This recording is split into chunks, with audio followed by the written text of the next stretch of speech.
ويتا يبارخ اسك خالأي تيميتيوس كنقنصلينا قداماي معرف فقر 10 تزلو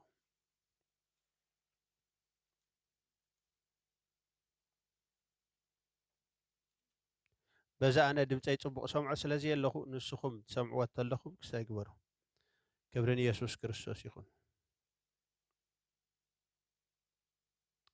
كاب فقدي تشعت جميرنا كنا نببينا خالأي تيميتيوس حاده تشعتن 10 أملاخ بفقد رأسون باتي بكريستوس يسوس قدمي زمانات عالم التوهبنا ጸጋን አድሐነና بقدس صواعون صواعنا انبر بجبرنا أيكونن حجنا بمجهاد مدحنينا يسوع كريستوس تقلته نسو نموت زسعره نهوتن نزي متفائن بونجل نبرهان زوجة نزي أنا أواجن هواريان ممر عذابن خون تشمكو يبلنا له أملاخ مسكن كبرنا أملاخ يخون ስለዚህ ኣብዚ እንሪኦ ዘለና ሐዋርያ ጳውሎስ ንጢሞቴዎስ ዝጸሓፎ ካልኣይ መልእኽቲ እዩ ኣብዚ ብፍላይ ካብ ፍቕዲ 9 ዘሎ ተሪእናዮ ኸ ኣምላኽ ብፍቓድ ናይ ሰብ ዘይኮነ ብፍቓዱ ከም ዘድሓነና እዩ ዝዛረብ ብፍቓድ ርእሱ ኢልና ኣሎ ኣምላኽ ይባረኽ لازم خلينا ناخذ لك زي أبير فقدنا يتتقمن هذه هنا كم تتقموا بلنا له إلو دي بروخات بمن تايب لنا له بفقد رسول زي أبير فقدنا يتتقمن قد إحنا ناخذ له نزقنا سب نتصور كون زل فقدك يتتقمن مسد حننا نفقدنا تتقموا لي كده احنا ناخذ لك ان فقادنا حيتتقموا لنا ስለዚህ እግዚአብሔር ከድሕነና ከሎ ብምንታይ አድሕነና ኢሉ ብፍቃድ ርእስዩ አድሕነና ብፍቃድ ርእሱን በቲ በክርስቶስ ኢየሱስ ቀድሚ ዘመናት ዓለም እተዋህበና ጸጋን አድሐነና እዚ ጸጋ እዚ مع سيتواهبو مزدحنا فقدنا مسحبنا يو كومدي زبل زلو بروحات قدم زمانات عالم بمنجرو بكريستوس يسوع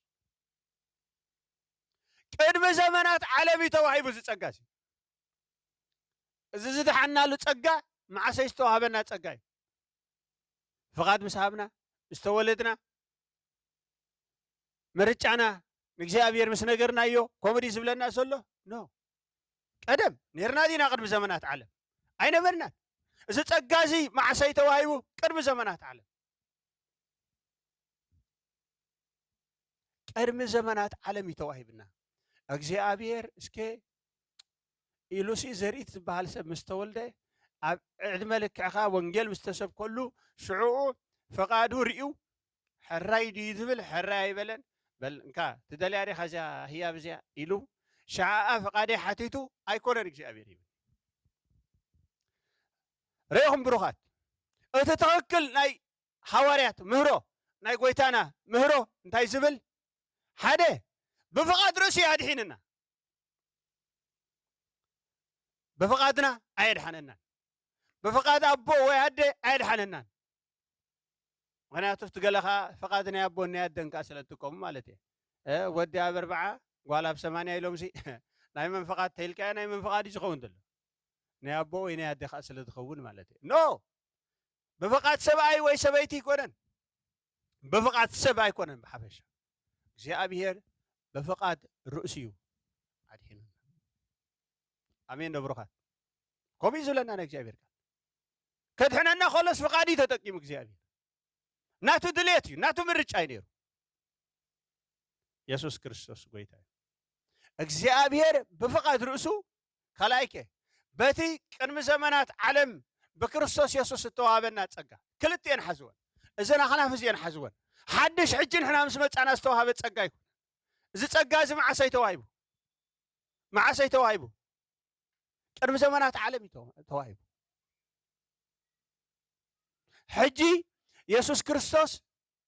مسموته مستنسأ توهبه ጸጋ يكون بمن ده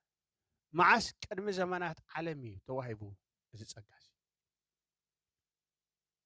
ስለዚ ገና ክፉእ ኾነ ጽቡቕ ከይገበርና ገና ምርጫናን ሕሬትናን ከይተነጸረ እግዚአብሔር በፈቃድ ርእሱ ከላይካ በቲ ቅድሚ ዘመናት ዓለም ተዋሃበና ጸጋ አድሄኖና እመንሞ ጸጋ ክትወሃብ ዲልና ኖ ተጸጋ ቅድሚ ዘመናት ዓለም ዝተዋሃበ ጸጋ እዩ ኢየሱስ ክርስቶስ ጎይታ እዩ ነዚ በፈቃድ ርእሱ ንዝብል ቃል ክንሪኦ እንድሕር ዳ ኮይና ኤፌሶን መንኺት ኤፌሶን ቀዳማይ ምዕራፍ ዘሎ ካብ ፍቅሪ ሓደ ጀሚረ ከንብበ ጳውሎስ ኢሉ በፈቃድ አምላኽ ሐዋርያ ክርስቶስ ኢየሱስ ነቶም ኣብ ኤፌሶን ዘለው ቅዱሳንን ብክርስቶስ ኢየሱስ እሙናትን ካብ እግዚአብሔር አቦናን ካብ ጎይታና ኢየሱስ ክርስቶስን ጸጋን ሰላምን ሳኻትኩም ይኹን እቲ ብመንፈሳዊ በረኸት ዘበለ በክርስቶስ ገይሩ ኣብ ሰማያት ዝባረኸና አምላኽን አቦ ጎይታና ኢየሱስ ክርስቶስን ብሩኽ ይኹን በረኸትና በመን በመን ገይሩ ይባሪኽና በመን ገይሩ ብሩኻት እንዳተዘራረብና ሓራይዶ በክርስቶስ ገይሩ ኦኬ በመን ገይሩ በክርስቶስ ገይሩ ንሕና ኣለና ኣብዚ ኣለና ዲና ሕጂ ንሕና ዋላ በክርስቶስ እዩ ጉዳይ ምስ መን ነይሩ ምሳናን ምስ አምላኽን ዋላ ምስ አምላኽን ምስ ክርስቶስን በክርስቶስ ኪቱ በረኸት ሓራይዶ ብሩኻት በክርስቶስ እዩ ስለዚህ እቲ ጉዳይ ኣብ መንጎ አምላኽን ኣብ መንጎ ክርስቶስን እዩ ዘሎ እቲ በረኸት ግን ንመን እዩ ንዓና እዩ ክብሪ ንኣምላኽ ይኹን ስለዚ አምላኽ ክባርኽ ከሎ ብመን ገይሩ ዝባረኸና ደሎ ብክርስቶስ ገይሩ ዝባረኸና ደሎ ብክርስቶስ ገይሩ ኦኬ ፍቅዲ 4 ከምቲ ብፍቅሪ ኣብ ቅድሚኡ ቅዱሳንን መንቅብ ዘየብሎምን ምእንቲ ክንከውን ቅድሚ ምስራት ዓለም ብኡ ዝሓረየና ሕጂ ኻ እንታይ መፂ ኣሎ እምበኣር እቲ ሕርየት መፂ ሓቀይ ዶ መዓስ ሓሪና ሓቂ ቅድሚ ምስራት ዓለም ነርና ዲና ሸው ንሕና ብስጋ ነርና ማለት ሽዑ ፍቃድ ነርና ምርጫ ነርና ገለ ነርና እግዚአብሔር በመን ሓሪና ብለና ኣሎ ሕጂ ኻ ብክርስቶስ ባሪኽና ሕጂ ኻ በመን ይዝሓርየና ኣሎ ሕጂ ኻ ብክርስቶስ ይሓርየና ኣሎ እንታይ ክንከውን ሓሪና ፍቁራትን ካልእኸ ኣብ ቅድሚኡ ብፍቅሪ ሓሪና ሓደ ኣብ ቅድሚኡ ቅዱሳንን መንቅብ ዘየብሎምን እንት ክንከውን ፍቅዲ 4 ግበራ ብሩኽ ኣይሰገርኩን ኣለ 5 ኣብ ቅድሚኡ እንታይ ምንት ክንከውን ፍቁራትን መንቅብ ዘየብሎምን ቅዱሳንን ምእንቲ ክንከውን ብምንታይ ብፍቅሪ ሓሪና ኣሎ ረይዎ እቲ ሕርየት ግን ማዓስዩ ቀድሚ ምስራት ዓለም እዩ ስለተሓረና ዳይና ናብቲ እምነት መፂና ዘለና እምበር ስለዚ ኣመና ይኮንና ንሕረ ዘለና ቅድሚ ምስራት ዓለም ዲና ኣሚና እስካብ ኣሎ ኻባና ቅድሚ ምስራት ዓለም ዝኣመነ ሕርየትና ዶ ይቅድም እምነትና ሕርየትና እዩ ዝቅድም ዘሎ ሓራይ ዶ ብሩኻት ቅድሚ ምስራት ዓለም እዩ ሓሪና ዘሎ ቅድሚ ምስራት ዓለም ከዓ ንምንታይ እዩ ዝሓርየና ዘሎ ካልኣይ ጢሞቴዎስ 2 ፍቅዲ 13 ክንሪአ ኢና ክንምለስ ኢና ናብዚ ግን ካልኣይ ጢሞቴዎስ 2 ፍቅዲ 13 ካልኣይ ተሰሎንቄ ክብል እየ ሓዋውሶ ኣለኹም ዘረባ ሓራይ ካልኣይ ተሰሎንቄ 2 ፍቅዲ 13 ግናኸ ኣቱም ብጎይታ ፍቁራት ኣሕዋትና ኣምላኽ ካብ ጥንቲ ብናይ መንፈስ ቅድስናን ብእምነት ሓቅን ንምድሓን ስለ ዝሓረየኩም ንሕና ብዛዕባ ኻትኩም ንኣምላኽ ኩሉ ሳዕ ከነመስግኖ ግቡእና እዩ ኣምላኽ ሲ ንመን እዩ ዝብሎም ዘሎ ነቶም ኣሕዋት እዛረቦም ኣሎ ኣቱም ብጎይታ ፍቁራት ኣሕዋትና ኢልዎም ኣምላኽ ሲ መዓስ ይሓሪኩም ኢልዎም ኣምላኽ ካብ ጥንቲ ብናይ መንፈስ ቅድስናን ብእምነት ሓቅን ንምድሓን ስለ ዝሓርዩ ሪኢኹም ኣለኹም ባር እግዚኣብሔር ማዓሰዩ ሓሪና ካብ ጥንቲ ግን ንምንታይ ሓሪና ብርኻን ንምንታይ ንምድሓን ሪእዋ ኣይትሪእዋን ኢኹም ዘለኹም ካብ ጥንቲ ብናይ መንፈስ ቅድስናን ብእምነት ሓቅን ንምንታይ ንምድሓን ስለ ዝሓረየኩም ንኣምላኽ እንታይ ንገብሮ ኣለና ነመስግኖ ኣለና እግዚኣብሔር ካብ ጥንቲ ንምንታይ ሓሪኩም ብሎም ኣሎ ንምድሓን ብምንታይ ብእምነትን ብምንታይ ብመንፈስ ቅድስና እግዚኣብሔር ካብ ጥንቲ ንምድሓን ሓሪና ኣብቲ ናይ ኤፌሶን ቃታ ኢሉ መንቀብ ዘይብሎም ቅዱሳን ምእንቲ ክንከውን ሓደ ኣበር ዘይብልና መንቀብ ዘይብልና እንታ ዘይብልና ቅዱሳን ኮይና ክንመላለስ እግዚኣብሔር ካብ ጥንቲ እንታይ ገይሩና እዩ ሓሪዩና ቀድሞ ምስራት ዓለም ተናይ እግዚኣብሔር ኣጀንዳ ሕጂ ንሕና መምስ ተወለድና ጠባይና ርዩ ባህሪና ርዩ ኣካይዳና ርዩ ኣይኮነን እግዚኣብሔር ሓሪና ማዓሲ ዝሓደ ዘሎ እግዚኣብሔር ቅድሚ ምስራት ዓለም እግዚኣብሔር ይባረክ እግዚኣብሔር ቅድሚ ምስራት ዓለም ይሓሪና ንኣምላኽ ፕላን ቢ ኣለዎ ድዩ ፕላን ኤ ፕላን ቢ ኢሉ ኸይድ እዚኣ ተሰሊጣትንስ ግርም ተዘይሰለጠትኒ ግን እዚኣ ኢሉ ኸይድ እግዚኣብሔር ከማና ከም ሰብ ኣይኮነን እግዚኣብሔር ፈይል ገብር እግዚኣብሔር ይጋገም መደቡ ኣይጋገን እዩ ኣብ ምኽሩ ኣይጋገን እዩ እግዚኣብሔር ኣብ ሓሳቡ ኣይጋገን እዩ እግዚኣብሔር ክገብሮ ከሎ እግዚኣብሔር ሲ እንታይ ናብ ገበረ ገይርዎ ማለት እዩ ኤቭሪቲንግ እንታይ ከም ዝኸውን ፈልጥ እዩ እግዚኣብሔር ማለት እዩ ኩሉ ዝፈልጥ ኣምላኽ ንኣምላኽ ሎሚ ፅባሕ ድሕሪ ፅባሕ ዝበሃል ኣሎ ድዩ የለን ኣብ እግዚኣብሔር ኣብ ኣምላኽ ኩሉ ሎሚ ኣብ ሰብ ጥራሕ እዩ ግዜ ዘሎ ሰዓት ዘሎ ዘመናት ዘሎ ሓራይ ኣምላኽ ግን ካብ ዘለዓለም ንዘለዓለም እዩ እግዚኣብሔር እንታይ ዓይነት ኣምላኽ እዩ ዝብሎ መፅሓፍ ቅዱስ ዘለዓለማዊ ኣምላኽ እዩ ኣምላኽ ኣብ ውሽጢ ግዜ ኣያቱን ኣምላኽ ኣብ ውሽጢ ሰዓት ኣያቱን ከምዚ ንሕና ስፔስ ማተር ኤንድ ታይም ዝበሃል ብከምኡ ንድረት እግዚኣብሔር ኣብ ከምኡ የለን ሰብ ጥራሕ ብግዜ ዝምራሕ እግዚኣብሔር ይባረኽ ክብርን ኣምላኽ ይኹን ስለዚ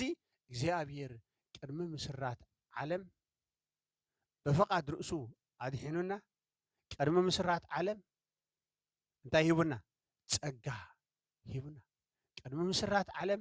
ሓሪዩና ኣሎ እስከ ንኸይድ ኣብቲ ናይ ኤፌሶን ንመለስ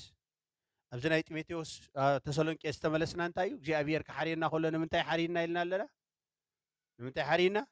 ንምድሓን እግዚኣብሔር ይባረኽ ኣምላኽ ቅድሚ ምስራት ዓለም እዩ ንምድሓን ሓሪዩና ዘሎ ወደ ሓሙሽተ በቲ ፍቁር ብእኡ ዝፀገወና ንውዳሴ ክብሪ ፀጋኡ ብፍታው ፈቃዱ ብኢየሱስ ክርስቶስ ንርእሱ ውሉድ ክንኮኖ ቀደም መደበና ሕጂ ኸ እንታይ መፅያ እግዚኣብሔር ሲ ብፍታው ፈቃዱ ሓራይ እግዚኣብሔር ሲ ንውዳሴ ክብሪ ፀጋኡ ኢሉ ወይ ድማ እቲ ክቡር ፀጉኡ ምእንቲ ክምስገን ይብላ ኣብቲ ናይ ሓድሽ እቲ ክቡር ፀጉኡ ምእንቲ ክምስገን ሲ እንታይ ገይሩ ብፍታው ፈቃዱ እግዚኣብሔር እንታይ ገይሩ ብኢየሱስ ክርስቶስ ንርእሱ ውሉድ ክንኮነ ሲ ቀደም መደበና ፈቃድና ኣላ ኣብዚኣ የላን ፈቃድና ኣላ ድያ ብዝብሩኻት የላን ብናይ መን ፈቃድ እዩ ዝገብር ዘሎ እግዚኣብሔር እስከ ብፍታው ፈቃዱ በሉ በቃ ብፍታው ፈቃዱ ከዓ ሕጂ ንምንታይ ከምኡ ገይሩ እግዚኣብሔር እቲ ክቡር ፀጉኡ ምእንቲ ክምስገን ፀጋ እንድሕር ክምስገን ኮይኑ ግብሪ ዝባርክ ሁሉ የብሉን ማለት እዩ ምክንያቱ ግብሪ እንድሕር ኣለዎ ስቲ ፀጋ ይከውኒ ኢሉ ሓራይ ነቲ ፀጋ እንታይ ተለዎ ሮሜ 11:6 ከምኡ ዝብለና እኮ ነቲ ፀጋ ግብሪ ተተወሲኽዎ ፀጋ ይከውኒ እቲ ግብሪ ኸ ፀጋ ተተወሲኽዎ ግብሪ ይከውን እቲ ክቡር ፀጉኡ ምእንቲ ክምስገን ግን ብፍታው ፈቃዱ ቅድሚ ምስራት ዓለም ቀደም ውሉዱ ክንከውን መዲብና ኣሜን ማዓሲና ተመዲብና ቀደም እዩ እግዚኣብሔር መዲብና ቀደም ንዓና እዩ ሕጂ ተጋሂዱ بر እግዚአብሔር سقدم እዩ سربرايز خون دي እግዚአብሔር ها لو مخا زري دحينو لو مخا فصم دحينو لو مخا راهل دحينا اندا بلدي ዝግረም እግዚአብሔር ቀደም ግን መን ሕጎስ ሹ መላእክት ግን ሽዑ ሰርፕራይዝ ኮኑ ሰማያት ብዙ ሓጎስ ኸውን መሽልና ኣሎ መላእክት አምላክ ታገብሩ ጅምር ሹ በመድሓና ይሕጎሱ ምክንያቱ ንሕና ሰብ ወይ ከዓ ፍጡር እንታይ ስለ ዘይከውን ኩሉ ስለ ዘይፈልጥ ንኩሉ ምክሪ አምላክ ንኩሉ መደብ አምላክካ እቲ ፍጡር እንታይ ይገብሮን ኣያስተውዕለን ግን ኩሉ ግዜ ግን እንታይ ትኸውን ሾ ናይ እግዚአብሔር ነገር ክግለጽ ከሎ ሎም ከዓ ክስተመጽኡ ሎም ከዓ ክስተመጽያ እንዳበልና ንዕልል ኣብ ቸርች ኢየሱስ ክርስቶስ ጎይታ ጎይታ ይባረክ ንቀጽል ቀደም መደበና እንታይ ክንከውን ንርእሱ ወለድ ምን ክንከውን ግን በምንታይ ፍታው ፍቃዱ ሸውዓተ ብኡ ብደሙ ምድሓን ማለት ከምቲ ሃብቲ ጸጋኡ ሕድገት ሓጢያት ኣሎና እዚ ሕጂ ሪኢኹም ኣለኹም ትኽቡር ጸጋ ንኸምስገን ዝገብሮ ዘሎ እዩ ንኸይድ 8 ክሳብ 10 ዘሎ ከምቲ ብኡ ዝመደቦ ስምረቱ ሓራይ ከምቲ ብኡ ዝመደቦ ስምረቱ ስምረቱ ማለት ንዑ ባህ ዘብል ንዑ ዘሐግዝ ንዑ ፕሊዝ ዝገብር ነገር ማለት እዩ ኦኬ ከምቲ ብኡ ዝመደቦ ስምረቱ ሽዑታ ኢሉ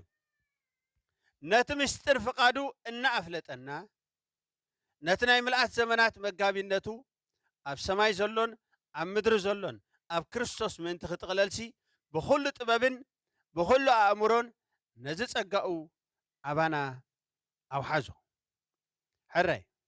11-12 ንሕና ቀደም ብክርስቶስ ተስፋ ዝገበርና ንውዳሴ ክብሩ ምእንቲ ክንከውን ንሕና በቲ ኩሉ ከምቲ ምኽሪ ፍቃዱ ብሓሳቡ ዝገብር ቀደም እተመደብና ነቲ ዕድል ርስቲ ብኡ ረኸብናዮ 11-12 ኣብያት ካደ እሺ ሕጂ ረእይዋ ንሕና ኢሉ በቲ ኩሉ ከምቲ ምኽሪ ፍቃዱ ብሓሳቡ ዝገብር ቀደም እተመደብና እግዚአብሔር ንኩሉ ከምቲ ምኽሪ ፍቃዱ ብሓሳቡ ዝገብር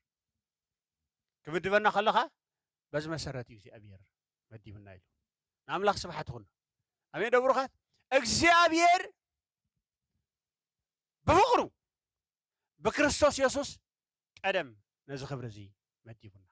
قدم نزي خبر زي حريونا قدم نزي خبر زي أدالينا أملاخ مسكن حجة أبتنا كلايت ميتيوس ندحر تمليسنا أبتنا بقسيتنا خن ملسينا كلايت ميتيوس حدا ودي 10 زل حجة خن ببينا هشي حجقنا إلو حجقنا بمجهد مدحانينا يسوس كريستوس تقلت ريخ مالكم أتي ناي እግዚአብሔር نتفقد تشعت زلو حجة أفقد 10 زقبنا زل أملاخ بفقد رؤسون بتبكريستوس يسوس قدم زمانات علم توهبنا تسقان أدحاننا نمبر إلو أدحاننا بقول تصوعون تصوعنا نمبر بقبرنا أيكون نسبله ريو حجة نع حجقنا انتهي خوينو حج እግዚአብሔር አይጸዋዕናን حج እግዚአብሔር አይሐረየናን حج እግዚአብሔር ታይገብረናን አይመደበናን حج ያይኮነን እግዚአብሔር ገይሩ حجنا እንታይ ተገይሩ ረዩ حج ግና በመግሃድ መድኃኒና ኢየሱስ ክርስቶስ ተገልጸ እንታይ ዝኸውን ዘሎ እምበረ ትራይ እግዚአብሔር ዘላለማዊ ምኽሪ ዘላለማዊ ሓሳብ በመግሃድ ኢየሱስ ክርስቶስ ይተገለጹ አሜን ደብሩኻት ተገሊጹ ንደቂ ሰብ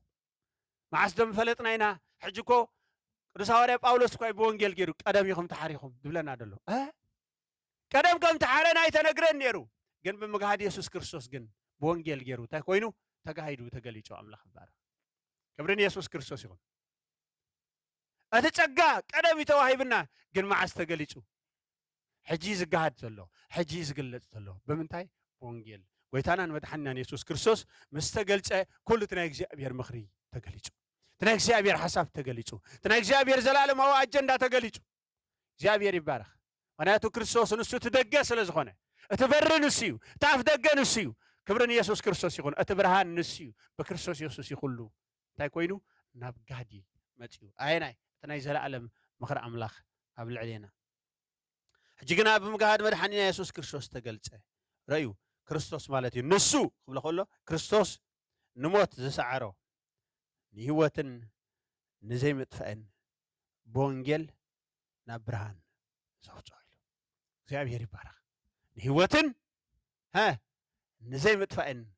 ናብ ምንታይ ዘምፀኢሉ ብወንጌል ናብ ብርሃን ዘምፀኢሉ ህይወትን ዘይ ምጥፋእን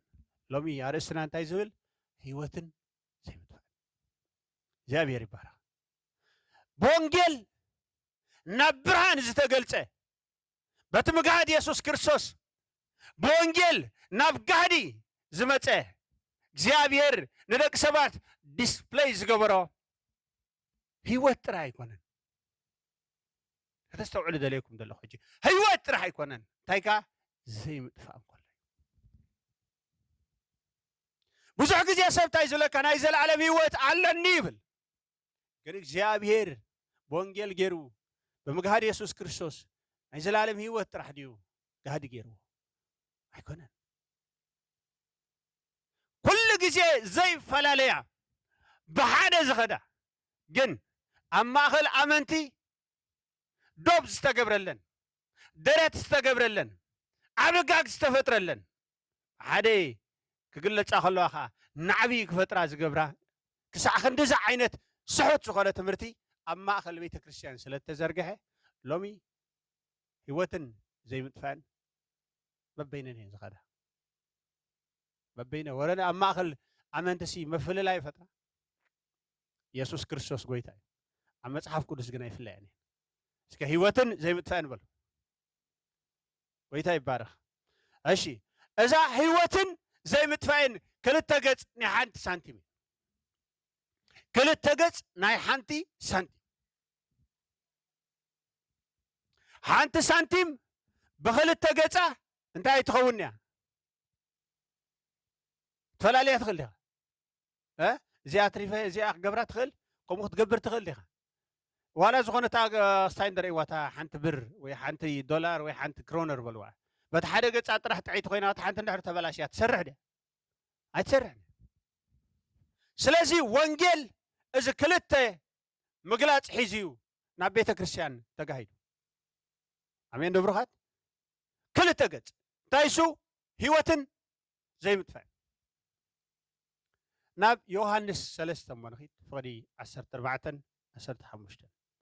وانجيل يوحنس فقدي ثالثاي معرف فقدي 14-15 جابير يبارك قاعدة هن متأخي كبرني يسوع كريستوس يقول ثالثاي معرف أشي بوز أمن كله بوز أمن كندي اسكو كله بلو هرا بوز أمن كله نايزل عالم هيوت ما أنت خركب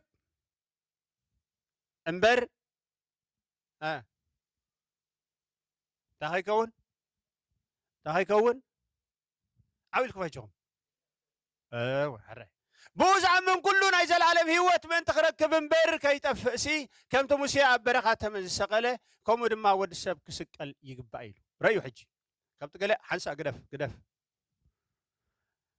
بوز أمن كله نايزل عالم هيوت ما أنت خركب كم تمسي عبرخات من السقلة كم دم ما ود السب كسكال يقبعيل تبغى بيبه سمعني والحراين دقنا أستوعب لي بوز أمن كله نايزل عالم هيوت ما أنت خركب كم تمسي عبرخات من السقلة كم دم ما ود السب كسكال يقبعيل تبغى بيبه مسايتم بوبيش أنا عقوم مالتي بوز أمن كله نايزل عالم هيوت ما أنت خركب كم تمسي عبرخات من السقلة كم دم ما ود السب كسكال يقبعيل كم زي أنتم بيبه يكون علقوا تكاكي يلا خوري يلا خون ويتاي باركم زيهم كا خوري عمليكم ويتاي بارك حرّيش كه أنا أنتاي بلا لخون تاي زليلة إذا هيدا في ستول زلال لخون حج استوعل لي كومي لخن ببع بوز عمن كله نايز العالم هيوت ما أنت خركب ከምቲ ሙሴ ኣብ በረኻ ተመንሰቐለ ከምኡ ድማ ወዲ ሰብ ክስቀል ይግባእ እዩ ኢየሱስ ከምዚ ኢሉ ተዛሪቡ ወይታ ኢየሱስ ከምዚ ኢሉ ይዛረብ ዘሎ ከምዚ ኣነ ዝበልክዋ እሞ ስሒተ ዶ ጌጋ ደገብር ኣለኹ ሓደ ዓበ ነገር እጥፍ ኣለኹ ዶ እወ ናይ ዘላለም ህይወት ክንረክብ ጥራሕ ኣይኮነን ክርስቶስ ተሰቂሉ ጎይታናን መድሓኒናን ኢየሱስ ክርስቶስ ህይወት ዘላለም ምእንቲ ክንረክብ ጥራይ ኣይኮነን ተሰቂሉ ኦኬ ታ ጥራይ ስምዕዋ ህይወት ዘላለም ክንረክብ ኣይኮነን ተሰቂሉ ይኮንኩን ትብል ዘሎ ኦኬ ጎይታናን መድሓኒናን ኢየሱስ ክርስቶስ ናይ ዘላለም ህይወት ምእንቲ ክንረክብ ጥራይ ኣይኮነን ተሰቂሉ እዚ ቃል እዚ እንታይ ዝሕብረና ዘሎ ጎይታናን መድሓኒናን ኢየሱስ ክርስቶስ ዝተሰቕለሲ እንታይ ምእንቲ ክንረክብ እዩ ሓደ ናይ ዘላለም ህይወት ምእንቲ ክንረክብ ካልኣይካ ምድሓናቦም ኣይትኹን ናባይ ጥራይ ተኩ ሓደ ናይ ዘላለም ህይወት ምእንቲ ክንረክብ ካልኣይካ እንቲ ከይንጠፍእ ስለዚ ናይ ኢየሱስ ክርስቶስ ናይ መስቀል ውዕለቱ ዕላምኡ ንክልተ ነገር ነይሩ ሓደ ናይ ዘላለም ህይወት ንክንረክብ ካልኣይካ ንኸይንጠፍእ ንኸይትጠፍእ ሲ ጎይታ ተሰቂሉ ኢልካ ኣሎ ህይወት ንኽትረክብ ጥራይ ኣይኮነን ምክንያቱ ኣብ ብዙሕ ገጻት ናይ መፅሓፍ ቅዱስ ህይወት ክንረክብ ኢየሱስ ክርስቶስ ከም ተሰቕለ ንገልፀልና ግን እታ ህይወት በይና ኣይኮነት ኢየሱስ ክርስቶስ ጎይታ ሓረ ይህዎ ከለዉ ናብ 16 ከዶ 16 ንኺድ ድሓን ኣብዚ መፀልኩም ኢኹም ብሓደ እዩ ዘሎ ኢየሱስ ጎይታ እዩ ኣብ ምክንያቱ ኣብቲ ኣፍ ብሓደ ስለ ዝገብሮ እቲ ቁፅሪ እንታይ ድበሃል ኣይትገብሮ ኢየሱስ ክርስቶስ ጎይታ እዩ ፍቕዲ 16 ሕጂ ንርአያ ኣምላኽ በቲ ሓደ ወዱ ዝኣመነ ኩሉ ናይ ዘለዓለም ህይወት ምእንቲ ክረክብ እምበር ከይጠፍእሲ ንወዱ በጃ ክሳዕ ዝህብ ክሳዕ ክንደዚ ንዓለም ኣፍቀራ እግዚአብሔር ይመስገን ክሳዕ ክንደዚ ፍቂርና እግዚአብሔር حراي كم ببا بتجيجا نباب بتسب زحسبه أملاخ بتحارب ودو زعمنا كله نايزل عالم هيوت ما أنت خركب نودو بجاخ سعزب كساع خندزي نعلم أفكره تفكر يا زيا ها أنت قودي لا تلا كي تفس حكيدو كي تفس بالانتحرت أقديل كالو ستاخونا له تاخونا له قودلو وانجيل خونا له سمعنا عجي بونجيل زتاقهادا كلتا نقريلنا انتاي هيوتن زي متفان بونجيل هيوتن زي متفان ياقهدو اندحر هيوت راح تقهيدو تبلع لك اخون كابونجيل قدلو وانجيل يسوس زي مهاري هوارياتونا يمهارو بمقعد يسوس كريستوس قن اتوانجيل كلتا نقر ياقهدو هيوتن قرني عايز العالم هيوت على ختبل بتعمل كونفيدنس عليك اي تفني ختبلك اي رايو اليوم عيني تفني نايلم كايم زمرو عيني تفني نايلم كايم سبكو ورقل يمشي ازي يا ابتراتي بيت كريستيان متيها ها عيني تفنينا زبل تمرتسي كتمرو فقادنيا يكون كل بلخا أما سخارا أما وانجيلي خاطر تعرض لها كلايتي بيتوس هذا فقد عسرته وانجيل كلتا نقر ياقيدو لنا لنا هيوتن جيمت يوحنس وانجيل سلسته فقد عسرت حموش عسرت 14 حموش بحدا سلازلو أبو ختايز لنا يسوس كريستوس زتسغل له علامة انتي من تخركب يلو نايزل العالم هيوتن زي متفاين حكي ولا تقاقي ملسا أنا حنت تغسل لعني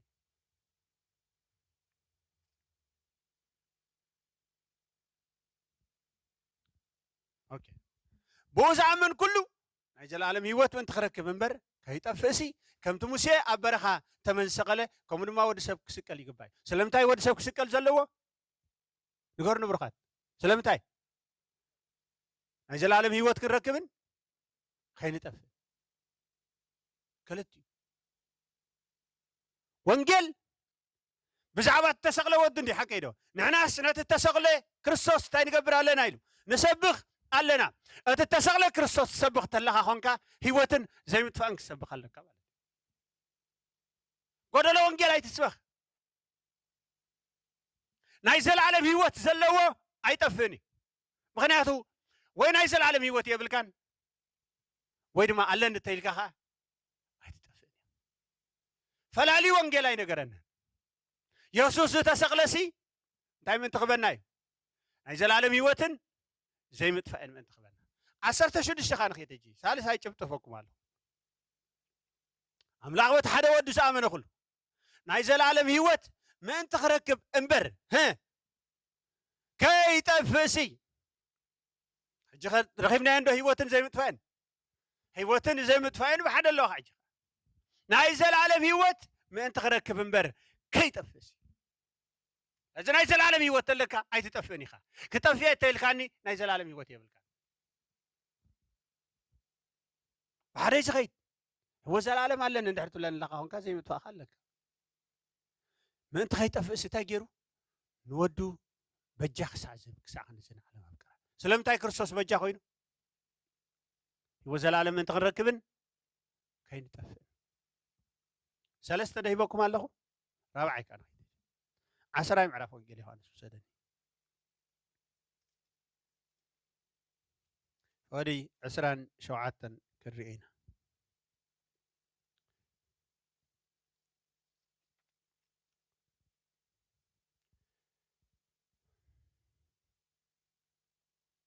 اتن اباقعي قنا دمصي يسمع انا خا الالين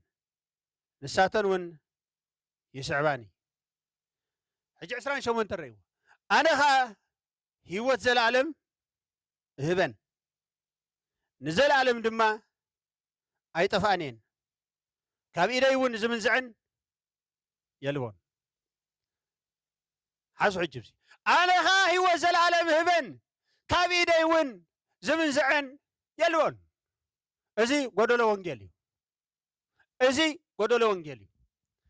ملو تم اخل دلا مسمر زلا الله كوجي انا خا هيوت زلعلم هبن كاب ايدي ون زمن زعن يلون وانجيل دويو ولا وانجيل سبق الله حج يا وانجيل وانجيل ازي اخنا بيا خدكي نزل عالم دما تاي قبرانين اي تفانين سلامتاي كريستوس يوزل عالم هبني لسي سلامتاي نزل عالم اي تفانين كاتبلكا سلامتاي مستنا يزل عالم يوسي وترو تازي متفاخات قلزل هي وزل عالم زرخبه سبسي اي تفني اتقدم اي حتو حتى زلوا بحقي هو زل عالم رخيب كادي تودي زلوا نسو هيوت هلوي تودي زي بلوغنا هيوت قطع املاخ ده او تنبرن بريل هيوت سخطو يخم لكم ودن تلقى هيوت تلقى هيوت تلقى زي متفاخ لك ببيني كيدني هيوت على نجن زي متفاق جن نو خبير متى صاحب كل شيء مروني خم انا خا هيوت زل العالم هبن نزل العالم دما اي طفانين كاب ايدي ون زمن زعن اباقي غويتانا اي طفانين اباقي عيسي اي طفانين بلالو غويتا هيوت راح يكون زبن هيوت راح يكون زبن ناي زي متفا وحسنت ون توهيبوني كبرني يسوع كريستوس يقول جا قتلنا خنا نببامو شو تسعيب زلها نرينا سران شعتن اتي ناتاتن زهابني ابوي كاب كل يعبيو كابيد ابوي حدا كا كمن زعن زغل يلبون انن ابون حدا اينا امين دبرخات كابيد غويتانا زمن زعنا يلن كابيد اتي نود يسوع كريستوس زهابو غزي ابير ابون زمن زعنا يلبون حجي اب يوحنس 6 كيدينا يوحنس 6 فغدي 30 شومنتن 30 شعتن زلو جابير يبارخ كان فغدي 30 تشعتن ولا وي 30 شومنتن منخيت أنا فقط زلاخن نمبر شو من تنوع أنا فقط زلاخن نمبر فقط دايما تخجبر أيكونكن كاب سماي وريده زلو سلازي يسوع كريستوس جبر كله فقط نايمنيو نايتي زلاخو أبوي قبيل نايتي زلاخني أبو فقط يزجبر يقول حراي انتاي محجب قتيلو تايلو 3 نودي ريو بوز عمن زبله ناي زلالم هيوت كركب انا ونبتات حريت معلتي كتنسو ازي فقار ابوي لازم نودي ريو بوز عمن انتاي كركب ناي زلالم هيوت كركب اما حجب زيا ناي زلالم هيوت رح هذا لا تادي متفاسي يلا قدو لديا غتل فرق يبتي حدا له ماشي ازي فقار ابويلو انتاي من تخركب اتي بود امينو ناي زلالم زرخ هيوت زرخبسي تاي متان كخون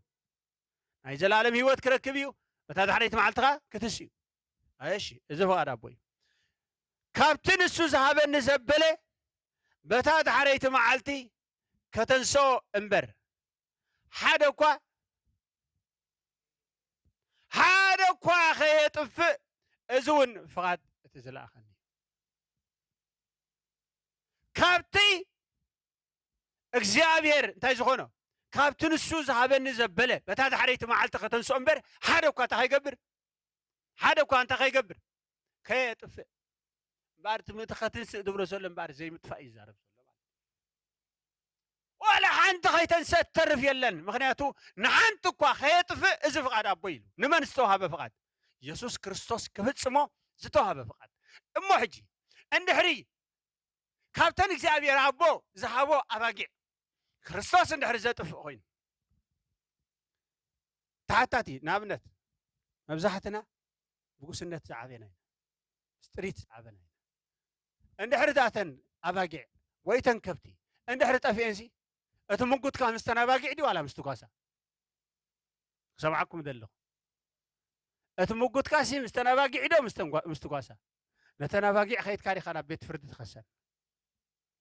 ከምኡ ሪኢኹም ትፈልጡ እቲ ምጉት ንመን እዩ ጓሳ እዩ እቲ ጓሳ እንታይ ኣይኮነን ማለት እዩ እሙን ጓሳ ኣይኮነን ሕያዋይ ጓሳ ኣይኮነን ነተን ኣባጊዕ ብሸለልትነት ኣጥፊእዎን ክኸውን ይኽእል እዩ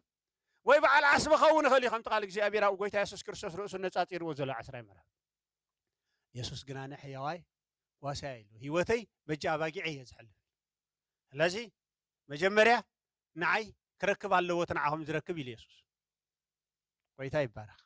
እንታይ ኢሉ ማለት እዩ ከምዚ ኣባሃላ ናይ ክስታይ ቅድሜኹም ግበረኒ ቅድሜኹም ዝጣሕኒ ኢሉ ኢየሱስ ማለት እዩ ኢየሱስ ክርስቶስ ጎይታ ስለዚ ንሓንቲ እኳ እንታ ከይገብር ኢሉ ሓንቲ ከይትጠፍእ ኣይኮነን ዝብል ከየጥፍእ በጊዕ ተጠፊኣ ተሓታት መን እዩ ብርኻት ኢየሱስ ክርስቶስ እዩ ዳትስ ዋይ እዩ ሕጂ ኣብዚ ጉስነት እዚ ዝኣተወ ሰብ ኣይጠፍእን ይኹብል ዝኸውን يدكم خون عنكلي اللي بالخون كم زي زربع باع بالخون كسع نطفأت قلت هاي قبرني حد قول فتسي وي حد قول تدليو بشابت غير حلا استفل عليه من قد غيره عنكلي يلي خاتبل عنكلي يلتبل ابس اند داون تخيل ببوزح نقرات تخيل كسع نطفأت قني حد كان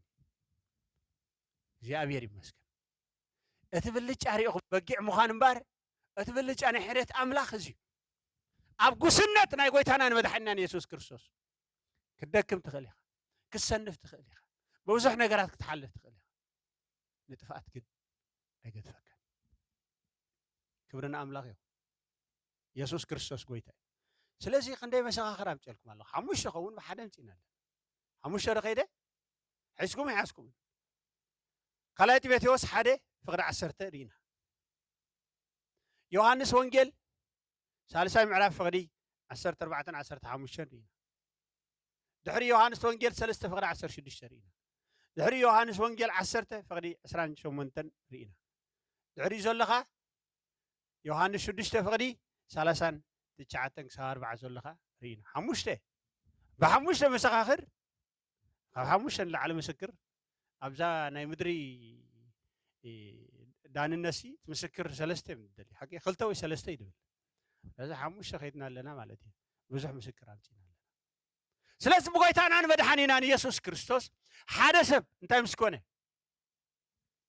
داقم مستولده هي وزل على مسرخبه زي مطفى دما مسؤ قرانت له نفس وقف كريستيان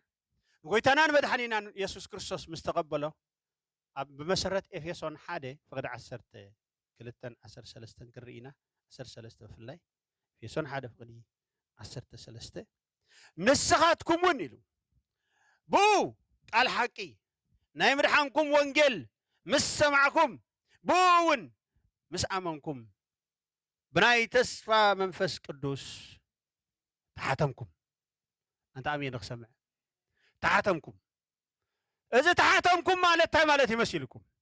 نخالق زي تخونوا خونكم مالت نابنت اب زمنه نبي دانيال ناب غدغاد انبسا خدربه خلو اتنغوس تايغير ማህተም ገይሩልና ተጉድጓድ ታይ ማለት ማህተም ገይሩ ዘይ ክፈት ገይሩዎ ማለት ወይ ድማ በባህላኒ ዓድና ሕጂ ኣብዚ ግዜ ዝግበር ምን ችቤ መጽነታ ገዛኻ ንሕርዳ ተዓሽጉ ኢሉ ጽሕፍላ ከፍታ ትኽእል ዲኻ ከፍታ ትኽእል የለን ተዓሽጉ ልክ ንስኻ ድማ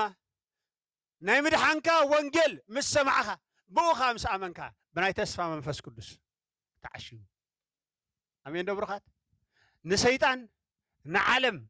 نسغا انتي كوينو تعشيو تاي قبركاني مالتي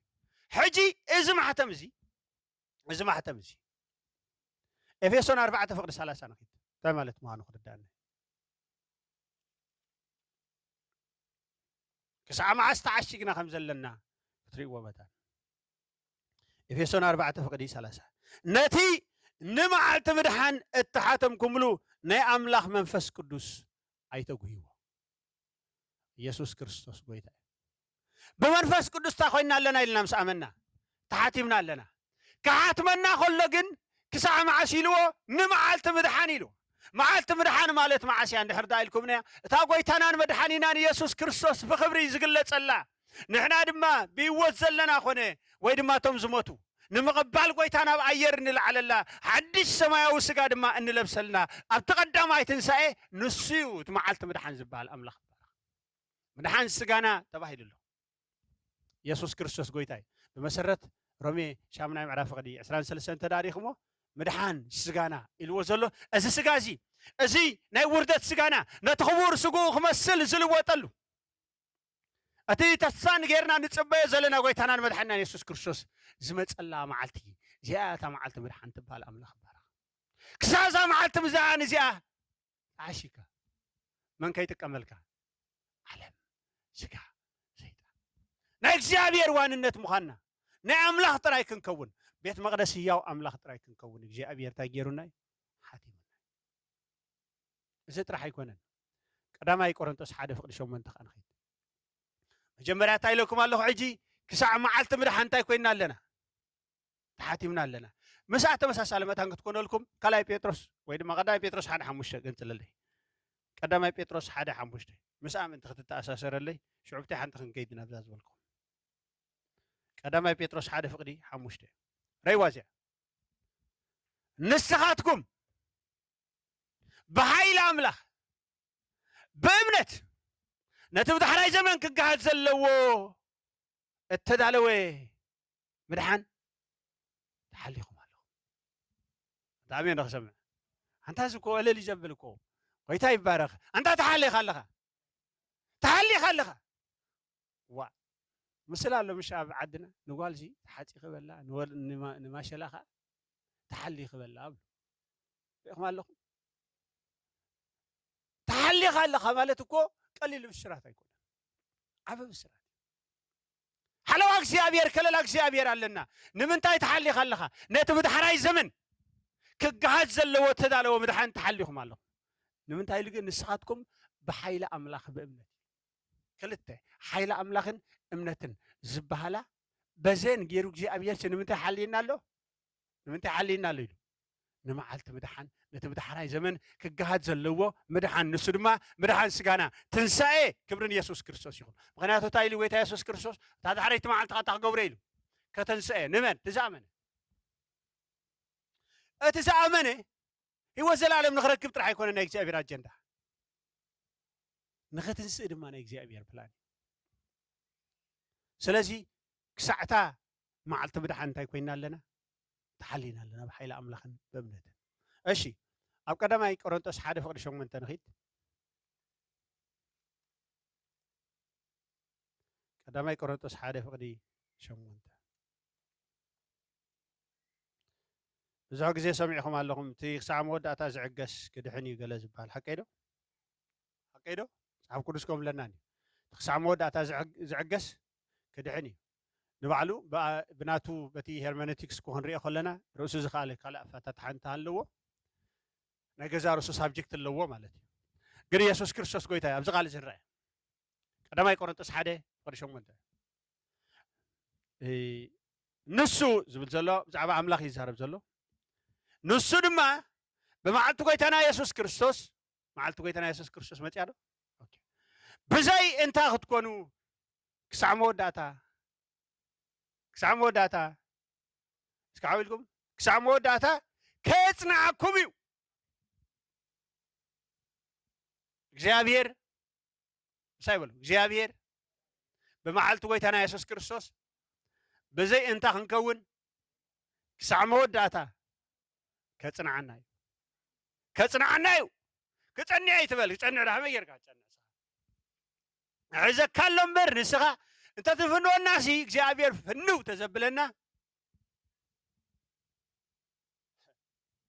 رومي قدام ما يعرف ترى أخيتكم እግዚአብሔር ዝፈነወ ሰብ እንታይ ከም ዝመስል አውሎ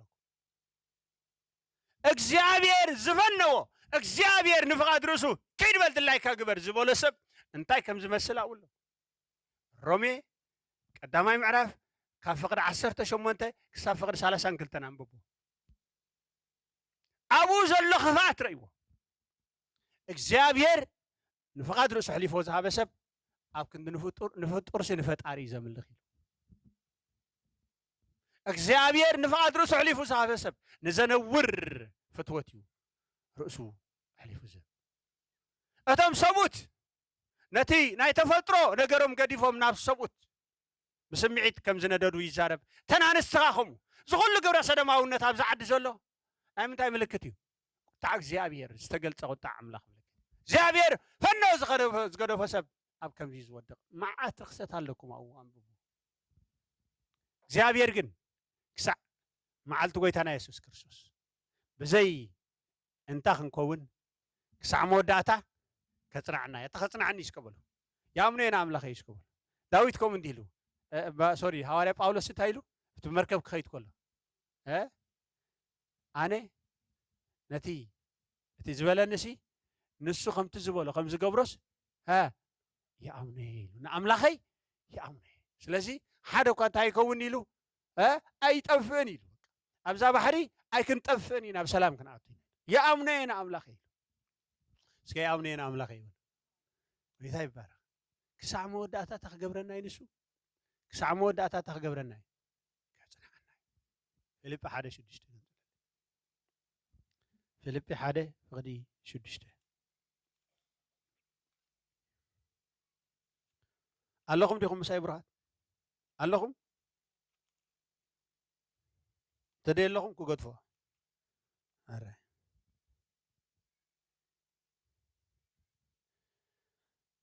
أتي أباهاتكم سناي قبري زي جمرخا أبانا مني تسناي قبري جميرو እግዚአብሔር بعلي ما فقد روسيلنا حكيدا هو أتي أباهاتكم سناي قبري زي جمرخا نسو كسع أتا معلتي يسوع كريستوس ما تعرفها معلتي حرة كم زفت سما أزي تردي أيوة الله نسو جماريو نسو خا فتامي أجميرو زحد جاي يكون فتامي دمالش كبرني يسوع كريستوس زي جمرنا نسيو زفت سما خا كلاي تسولونكي سالساي معرف فقر سلسته ግናኸ እቲ ዘጽንዓኩምን ካብ ክፉእ ዝሕልወኩምን ጎይታ እውን እዩ ይብለና እቲ ዘጽንዓኩምን ካብ ክፉእ ከዓ እንታይ ዝገብረኩም ዝሕልወኩምን ጎይታ እውን እዩ ጎይታ ከጽንዓና እዩ ካብ ክፉእ ከዓ ክገብረና እዩ ክሕልወና እዩ ካልኣይ ተሰሎንቄ 3:3 ሓምሻይ ምዕራፍ ድማ ቀዳማይ ተሰሎንቄ ሓምሻይ ምዕራፍ 23 24 ኣምላኽ ሰላም ባዕሉ ከዓ ኩለንትናኹም ይቀድሶ አንተ አሜን ባዕሉ እስከ በሉ ባዕሉ ኣምላኽ ሰላም ባዕሉ ኣምላኽ ሰላም ሲ ባዕሉ ንኩለንትናኹም ይቀድሶ አሜን ኣነ አሜን ኢለ ያለኹ እዛ ቃል አሜን ጎይታ ይባረኽ እዚኣ በቃ ቅዱስ ሐዋርያ ጳውሎስ ምርቀና ኣሎ እግዚአብሔር ይመስገን ኣምላኽ ሰላም ባዕሉ ከዓ ንኩለንትናኹም ይቀድሶ አሜን በቃ ካብዞም ናይ እዚኣ መንዲል ሒዞም በዚኣ ዝዛረቡ ተትኸውን እኮ ኢየሱስ ክርስቶስ ነዚኻ ክትቆልቦ ኢልካ ተተስ አሜን ትብል ከምዚ ጌርካ ጎይታ ይባረኽ ቃል ከውፃልካ ዝብሉ ስለ ዘለዉ ማለት እዩ ዝወፀ ቃል ግን ኣሎ እዚ ፅሩይ ቃል ኣምላኽ ሰላም ባዕሉ ንኩለንትናኹም ይቀድሶ ባዕሉ ከዓ ጎይታ ይባረኽ በቲ ምጽኣት ኢየሱስ ክርስቶስ መፅያ ከዓ ጅሪኹም ኣለኹም በቲ ምጽኣት ኢየሱስ ክርስቶስ ብዘሎ መንፈስኩምን ነፍስኹምን ስጋኹምን ብዘይ መንቅብ ክርከብ ይተሓሎ ይሓልዎ ይዝበላብትን ሓድሽ ትርጉም ተሪእኹም እንታይ ግበሮ ባዕሉ እግዚኣብሔር እንታይ ግበሮ ብዘይ መንቅብ ክርከብ ኩለንትናኹም ሲ ይሓልዎ እግዚኣብሔር ጓሳና እዩ አሜን እስከ እግዚኣብሔር ጓሳየ ይበሉ ዝጎድለኒ የብለይን አሜን ደብረኻት ጓሳና ይንሱ ክመርሓና ይንሱ ካብ ውጥቀት ዘበለ ከዓ ክሕልወና ይንሱ ብመሰረት ይሁዳ 1:24 ይሁዳ 1:24 እንታይ ኢልና ኣሎ መጽሐፍ ኣብ መልእኽቲ ይሁዳ 1:24 ካብ ውጥቀት ዘበለ ክሕልወኩም ነቲ ካብ ውጥቀት ዘበለ ክሕልወኩም ብሓጎስ እውን ብዘይነውሪ ኣብ ቅድሚ ክብሩ ከቁመኩም ዝከኣለ ኢልና ሪኹም ኣለኩም እግዚኣብሔር ሲ ካብ ውጥቀት ዘበለ ሓልዩ ብሓጎስ ብዘይነውሪ ኣብ ቅድሚ ክብሩ ከቁመና ይከኣል ካብ ምንታይ ዘበለ ዝሕልወና ዘሎ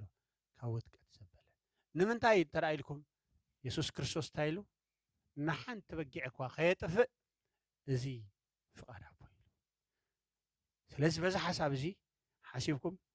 መዝሙር ዳዊት ምዕራፍ 23 ኩሉ ግዜ ይበልዋ እግዚኣብሔር እንታይ በሉ ጓሳየ እዩ ዝጎድለኒ የብለይን ኣብ ልሙዕ ሸኻ የውዕለኒ ናብ ዝዓርፈሉ ማይ ይመርሓኒ ንሱ ንነፍሰይ የህዳ ምእንቲ ስሙ ኢሉ ብመንገዲ ጽድቂ ይመርሓኒ በትርኻን ምርኩስካን የጸናንዓኒ እዩ ንስኻ ምሳይኻ እሞ ብርባርባ ድነሞት እኳ እንተኸትኩ ክፉእ ኣይክፈርሕኒ ንስኻ ኣብ ቅድሚ ገጽ ጸላእተይ መኣዲ ትሰርዓለይ ንርእሰይ ብዘይቲ ትለኽዮ ጽውዐይ ይጅርብብ ኣሎ ብሓቂ ሳህልን ምሕረትን ብኩሉ ዕድመይ ከስዕባን እየን ኣብ ቤት እግዚኣብሔር ከዓ ንዘለዓለም ክነብር እየ ኣበይ ነብሩኻን ሕጂ ድጎም ዋስያ መወዳእታ ደላ እዚኣ ሓንቲ ነገር ክነግረኩም መዝሙር ዳዊት ኩሉ ግዜ ኣብዚ ኣእምሮኹም ሓፃርያ 6 ጥቕስየን ሸምድድዋ ኣጽንዕዋ ኣውጅዋ ኮንፈስ ግበርዋ እዚ እቲ ናትና ብለሲንግ እዩ ጎይታ እቲ ሕያዋይ ጓሳ ጓሳና ምዃኑ እዚኣ ግን ኣብ መወዳእታ ደላታ ምስጢር ዝሳዕ ብሓቂ በሉ ብዘይ ጥርጥር ብሓሶት ኣይኮነን ብኣምሰሉነት ኣይኮነን ብሓቂ ሳህልን ምሕረትን ብኩሉ ዕድመይ ካብ ህፃንነት ክሳብ ሽበት እርግና ማለት እዩ ብኩሉ ዕድመይ ክስዕባን እየን ኣብ ዝኸትኩ ከይደ ማለት እዩ በትገላት ከይዲኻ ክመፀካ እያ ክትመፅያ ኣይትገድፈካን እያ ሳህልን ምሕረትን ናይ እግዚኣብሔር ኣይገድፈካ ክስዕበካ እዩ ከምዚ ከልቢ ሪኢኹም ኣለኹም ኩርኩር ደድሕሪኻ ከብከብ ዝብል ክስዕባኻ እየን መዓስ ብዘሎ ዕድሜኻ ኣብ ዝሓለኻ ሃሊኻ ናይ እግዚኣብሔር ሳህልን ምሕረትን ክስዕባን እየን ካብዚ ዝተለዓለ ከታ ክኸውን እየ ኢሉ ካብ ምስዓብ ናይዚ ሳህልን ምሕረትን ዝተለዓለ ኣብ ቤት እግዚኣብሔር ከዓ ንዘለዓለም ክነብር ዝስዕበና ናይ እግዚኣብሔር ስለ ዘሎ ሓደ ግዜ ትገመደ ንውሖ እግዚኣብሔር እስከ ድሓን ይድብለካ እግዚኣብሔር የንውሖ ቀልጢፉ ይስሕበካ ምእታን ፍቅሩ ምሕረቱ ቤቱ ምእታን ኣፀቢቑ ከምቅረካ እግዚኣብሔር ኣርሐቕ ኣብ ኪድ እስከ ድሓን ምረት ናይ ዓለም ጫውጫውታ ናይ ዓለም ክፍኣት ናይ ዓለም ጥፍኣት ናይ ዓለም ረኽሰት ናይ ዓለም ክሳዕ ዝርዳእካ ትጥፉ ወዲ እኳ እዩ ገዲፉ ወዲ መሲልኩም ኣብ ውሽጡ እኮ ናይ ኣቦኡ ፍቅሪ እኮ ነይሩ ግን ከይዱ ሓቀይ ዶ ከይዱ ናበይ ከይዱ ናብ በረኻ ከይዱ ይመስሎ ነይሩ ኣብ ቤት ኣቦኡ በሉፅ ነገር እኮ ነይሩ ግን ኣይመሰሎን ንሱ ዝበለፀ ህይወት ከም ዝነብር ከይዱ ግን ፈቲንዎ ስፈተኖ ግን እንታይ ኢሉ ቤት ኣቦኡ ናፊቁ ዶ ኣብ ቤት ኣቦይ እኮ ኢሉ ኖን ውሉድ ኮንካሲ ባርያ ኮንካ እኮ ዝበለፀ ህይወት እኳ እዩ ዘሎ ዝምረፅ እኳ እዩ ባርያ ኮንካ ክትነብር ኣብ ቤት ኣቦይ ኢሉ ኖን ውሉድ ኮንካ በቃ እግዚኣብሔር ኣቦይ ሕጂ ኢሉ ኣቦይ ውሉድ ክኸውን ዋላ እኳ እንተዘይፈተወ ባርያኻ ግን ግበረኒ ክብሎ ኢሉ ተሲ ኢየሱስ ክርስቶስ ጎይታ እግዚኣብሔር ከምኡ ገይሩ ኣብ ልብኻ መልሰካ ሸ ከምኡ እንዲህ ዝብል ኣብ ልቡ ተመልሰ ኢሉ ሓደ ግዜ ኣብ ቤቱ ከለና ልብና እንድሕር ሸፊቱ እግዚኣብሔር እንታይ ገብረና ናብ ቤትካ ልብኻ ክምለስ እግዚኣብሔር ይሕልፈካ እዩ ብብዙሕ ነገር እግዚኣብሔር ይሕልፈካ እዩ ሽዑ ንሱ ግን ምስ መፀ እታ ኣቦ በታ ዝወፀኻያ በኣ ተመለስ ከይድ ኣይበሎ ኣበይ ጥፊእኻዮ ቅድም እንተ እንደጥፋእኻየን ምለሰን ኢልዎ ድዩ ኣቦ እንዲ ወላዲ ከምኡ ይብል ካብ ርሑቕ ምስ ረኣዮ እንታይ ገበሮ እዩ ዝብለና ተፀቢይዎ ዲ ኮፍ ኢሉ ዲ ተፀቢይዎ ነኖ ከይዱ እምበር ከዓ ንሱ ከዓ ፍርቂ መንገዲ ከዓ ከይዱ እምበር ክቅበሎ እምበር ከይዱ ኢየሱስ ክርስቶስ ጎይታ ዝበለፀ ነገር ተገይሩ ዶ ነታ ኣብ ውሽጢ ቤት ዝነበረ ዘቕንእ ነገር ተገይሩ ዶ ተገይሩ እግዚኣብሔር ብጣዕሚ ዘፍቅረና ብጣዕሚ ዝፈትወና ስለዚ ብብዙሕ ነገር እንተሓለፍና እግዚኣብሔር ገዲፍና ማለት ኣይኮነን ክሳዕ ንጥፋኣት እግዚኣብሔር ኣይሓድገና ፍቅሪ ቤቱ ከነስተውዕልን ክንርዳእ ግን እግዚኣብሔር ብብዙሕ ጎደና ይሕልፈና እዩ እግዚኣብሔር ምክንያቱ ኣብዛ ዝበልክኹም መዝሙር ዳዊት 23 እንታይ ትብላላ መሲልኩም ብርባርባ ድነሞት እኳ እንተወሰደኒ ድያ ዋላ እንተኸድኩ እንታይ ትብል እንተኸድኩ እግዚኣብሔር ብርባርባ ድነሞት ኣይወስደካን እዩ ግን ክትከይድ ትኽእል ኢኻ እግዚኣብሔር ግን ኣለኡ ምሳኻ ኣይገድፈካን ንስኻ ምሳይ ኢኻ እሞ ኢሉ ንስኻ ምሳይ ኢኻ ብርባርባ ድነሞት እኳ እንተኸድኩ ክፉእ እግዚኣብሔር ከይትካ ኢሉ ግን ኣይገድፈናን ሳህልን ምህረቱን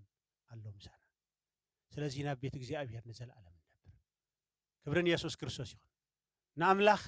ብጣዕሚ ኢና ነፍቅሮ ሳህልን ምሕረቱን እናሓሰብና ንሳህልን ምሕረቱን እናዘመርና ነቲ ክቡር ፀጉኡ እናመስገንና ኣምላኽ መስገን እግዚኣብሔር ስለ ቃልኡ ስሙ ብሩኽ ይኹን ኣይሆፕ ካብቲ እግዚኣብሔር ዘዳለወልና መግቢ ብዙሕ ተባሪክኩም ክትኮኑ ንፀሊ ተሲኢና እግዚኣብሔር ይባረኽ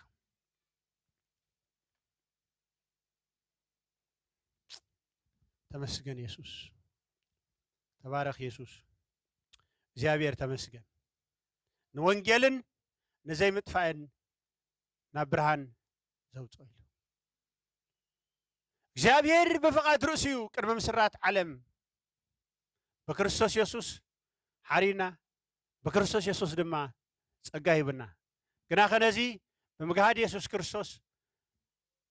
በወንጌል ገይሩ ህይወትን ንዘይምጥፋእን ናብ ብርሃን ኣምፂዎ እግዚአብሔር ይባረኽ ኣነስ ከበሉ በክርስቶስ ኢየሱስ ናይ ዘላለም ህይወትን ዘይምጥፋእን አሎኒ ኣነ በክርስቶስ ኢየሱስ ናይ ዘላለም ህይወትን ዘይምጥፋእን አሎኒ አሜን ደብሮኻት ኣነ በልጅኹም በክርስቶስ ኢየሱስ ናይ ዘላለም ህይወትን ዘይምጥፋእን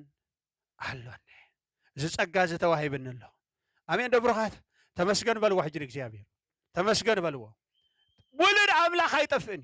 ናይ እግዚአብሔር ውሉድ ኣይጠፍእን እዩ እብለኩም ኣለኹ ኣይጠፍእን እዩ ጠፊኦም ኢልኩም ተሓስቦም ዘለኹም ሰባት ኣብ ላዕሊ ክንራኸብ ኢና ሓደ ኣይጠፍእን እዮም እብለካ ኣለኹ ውሉድ እግዚአብሔር ኣይጠፍእን እዩ መስለካ ኸውን ኣይጠፍእን እግዚአብሔር ሰንከልከል ንዝብል ሰብ ብዘይ ንስሓ ክመውት ኣይፈቅድን እዩ ኣብ ልዕሊ ሞት ስልጣን ዘለዎ መን እዩ እግዚአብሔር ዲብሩኻት ከይተነስሑ ይወስዶም እዩ ولا مكينة قوع مسبلته ما أونا ينسى عدل كبوم إكزابير كبوم إكزابير نقرأ الله أي تفني خسعد تفعات إكزابير نولدو أي حد قني تسعى خنزي وحسنة زلنا بعملاق تحقوسو بزقواس هذا تحقوسو يا واي قواسا يسوس يا واي قواسا يا واي قواسا يسوس يا واي قواسا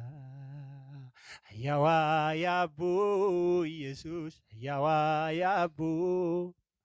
يا واي أبو يسوس يا واي أبو يا واي قواسا ኢየሱስ ሕያዋይ ጓሳ ሕያዋይ ጓሳ ኢየሱስ ሕያዋይ ጓሳ በዚ ነገር እዚ ሕጂ ትብዓትኩም ይመለስ ትብዓትኩም ይመለስ ትብዓትኩም ይመለስ ትብዓትኩም ይመለስ ወሕስነትኩም ይመለስ ከነገረኩም ዶ ብዙ ግዜ ሰብ እዛ 666 ተማሕተም ኢሉ ፈርሕ መጽሓፍ ቅዱስ ግን ብንጹር ከምዚ ዝብል እቶም ስሞም ካብ ምስራት ዓለም ጀሚሩ ኣብቲ መጽሓፍ ህይወት ዘይተጻሕፈ ንማሕተም ተዓራዊትን ንመስሉን ክቕበሉ እዮም ኢሉ መን እዮም ዝቕበሉ እቶም ዘይተጻሕፉ ኣሜን ደብረኻት እስከ ሕጂ በቃ ተኣማሚነ ይበሉ ተኣማሚነ እንዴ ኣምላኽ ይባኻ ዘላለም ምዃኑ ንዓይ ሓለዋኻ ንዓይ ሓለዋኻ ተኣማሚነ እንዴ أملاخي باخا زلال مخانو عي حالواخا باي حالواخا نجزابير حلوا زلال ماوي كبرنا أملاخ يخون ولي حوي أبز متيخا تصلي لنا مو ويتاي بارك كمسكن لنا كبرنا يسوع كريستوس يقول